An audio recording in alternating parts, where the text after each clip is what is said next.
We know the handsome, adventurous, brave, arrogant, power-hungry man-child Prince Charming had his mother, Fairy Godmother, plotting and supporting him to take control of the throne in Far, Far Away throughout her life. But the questions that have been overwhelming me are all about his father. Who was he? Why don't we ever see him? And does Charming's lineage actually make him an heir to the throne?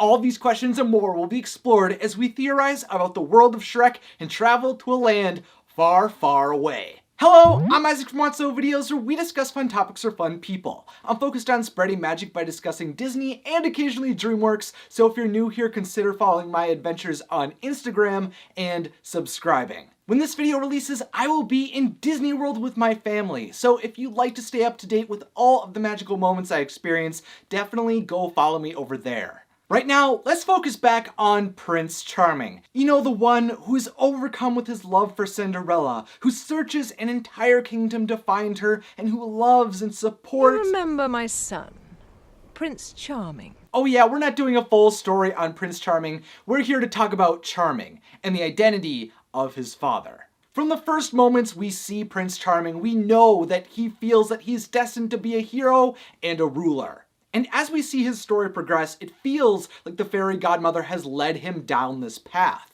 I think Fairy Godmother instilled within him this destiny that he would rule far, far away, of course, with her guidance. I think she wanted to have her only child be able to have wealth, luxury, and strength, but I think deep down, she also wanted to retain full power. She didn't want to be just rich or famous, she wanted to have control. So maybe one explanation for who Charming's father is that he actually had no father at all. Maybe he was created by the Fairy Godmother for the sole purpose of being crowned a king, to put Fairy Godmother in control of Far, Far Away. Well, maybe she could do that, and maybe she went down that path. But if she really wanted someone to be within a royal family, to take control of Far, Far Away, it would have been a lot easier for her to have Prince Charming be born into that family right away. We know that she eventually leveraged her magic in an attempt to have Charming marry into the royal family, but maybe that wasn't her initial plot. Maybe there were lots of different paths to ensure that he would be able to be on the throne. Therefore, we can assume that if she didn't create Charming, that, Shrek probably isn't the father. Personally, I just don't see enough resemblance, but hey, that's just me. It could also be the sexy chauffeur Kiezl, or the front desk man, or maybe even Harold, but honestly, none of these men seem like they would be an advantageous father for Charming. Fairy Godmother seems like a very tactical woman, and there just doesn't seem to be a very compelling reason for her to pursue these men. Sure, Harold would one day be king, but the fact is that he married into the family. He was not the one with the royal blood. A child outside of Harold and Lillian's marriage would have very little claim to the throne. Therefore, for Prince Charming to become king, the ideal father for him would be someone who is born into the royal family. Ideally, Prince Charming would be a Pendragon. And from the traits he possesses, it sure seems like that could be the case. You could make the case that Charming acts much more like Lancelot, but Charming has the features of the people who rule Far, Far Away. And while some personality traits can be inherited from a family, it's truly the physical characteristics that can define a lineage. At least it's much easier to make conclusions about families in this way. He shares Lillian, Fiona, and Arthur's blue eyes, their fair skin, and their common blonde hair. Yes, Fiona doesn't have the blonde hair, but a lot of the people in the Pendragon clan definitely do. Prince Charming carries the traits of the rulers of Far, Far Away, but how could this be possible? Could it be that Prince Charming, even though he was never officially welcomed to be a part of the royal family, actually have a claim to the throne? I am the rightful king of Far, Far Away. Well, the whole concept of Prince Charming constantly claiming that he was destined to take the throne really made me think about why he believed that. We know Fairy Godmother pushed him down this path and assured him that he would become king, but was there truth that he could take the crown? Clearly what was believed was that after Shrek and Fiona would abdicate the crown, that it would go to Arthur Pendragon, Fiona's cousin. Charming was not on the list of individuals who would take the position as king. Of course, Arthur's father, who in legends was named Other Pendragon, would have taken the crown after Queen Lillian because he was her younger sister, but of course, since we do not know his whereabouts, it went to Arthur. Since the King and Queen's child gave up the duties of the crown, then the responsibilities went to Other's child.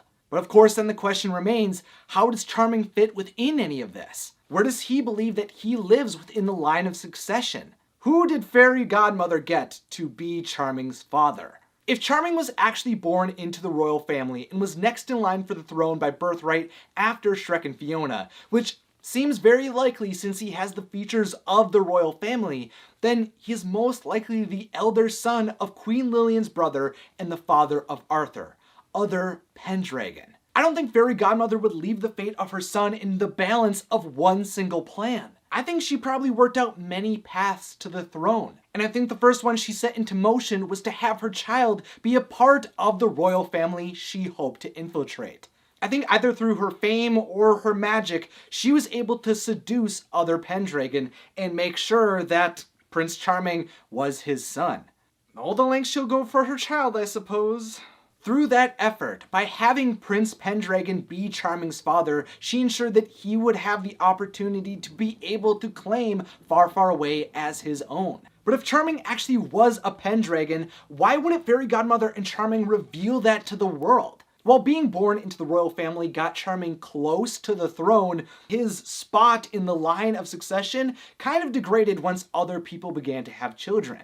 Once Queen Lillian had children, and once Other Pendragon had a child, the road for Charming to become king would become much more difficult. Obviously, the king and queen's child would first inherit the crown, but if it went to Other Pendragon, it would first go to his legitimate child. In royal bloodlines, those who are born within a marriage are considered more seriously for the throne than those who are not. That means if an heir was needed from Other Pendragon, Charming revealing himself would mean very little because Arthur was born likely within a marriage.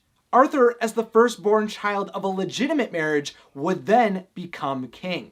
For Charming to become king, they'd either have to kill off all the other heirs, which would mean that there would be very few people who would be able to argue the case for his claim to the throne, or he would be able to marry in to the royal family. But of course, that would get really messy if he married into the royal family if everyone knew that he was actually a part of it. Icky, sticky situation for Kiezl. Thus, the Fairy Godmother leveraged an opportunity that she was presented by a frog. When a deal came about that would allow Charming to marry into the royal family, Fairy Godmother took matters into her own hands. By likely providing Harold with the happily ever after potion, he would transform from a frog to a human after he kissed his true love. That connection would allow him to become king, and in exchange, Charming would marry their child, Fiona.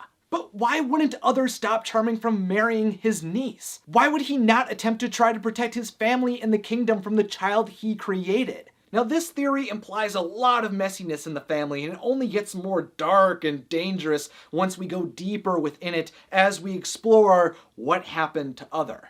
As the one person beyond Fairy Godmother who knew the truth about Charming's father, Other had to be disposed of, or else it could have destroyed Fairy Godmother's plans of getting Charming to be king with Fiona. And when Other discovered that Fairy Godmother was trying to come after him, and he was ready to take her on and fight for his kingdom, that's when he brought Arthur to that private school. I believe that he was attempting to protect Arthur. Even my own dad knew I wasn't worth the trouble. He dumped me at that school the first chance he got, and I never heard from him again. Maybe Other Pendragon went and fought Fairy Godmother, but in the end, I believe that his attempts to save his family were futile, as he was eventually killed. That could be how a royal in a line of succession suddenly was able to disappear, and why no one really looked into it. The king, after all, was under the control of Fairy Godmother. This left Charming without a father and the truth about him hidden from the world. All of these schemes, all of these plans were all so that Charming would be able to take the throne that his mother had intended for him. Even before Prince Charming was born, I believe that the Fairy Godmother had massive plans for him. To ensure Charming's destiny would be created, I believe, based on her desire for power and Charming's similar traits to the Pendragon family, she ensured other Pendragon was his father. But when there was a more direct path towards the throne, I believe that Fairy Godmother and Charming distanced themselves from the throne to ensure a marriage between the king and queen's daughter would go forward, resulting in the death of other Pendragon. I believe that Charming was a prince and did have a stake within the future of Far, Far Away. Of course, until an ogre got in the way. I promise you this, Mother. I will restore dignity to my throne. But what do you think? Is Charming a Pendragon? Let me know your thoughts below, and while you're down there, be sure to check out the description for resources I used to create this video, along with other videos I recommend. Big shout out goes to the Theorizer for bringing up a lot of interesting points that I was able to discuss here today from his Fairy Godmother series. Also, be sure to follow me everywhere I am on the internet, book your next trip to Disney World or Universal Studios through Wotso's Magical Vacations, a division of the Vacationeer Travel Agency, subscribe to the channel, and click the beautiful bell if you're new. And finally, as always, thanks for watching and have a magical day. How to pronounce U-T-H-E-R. That's pronounced Uther. Uther. Oh no!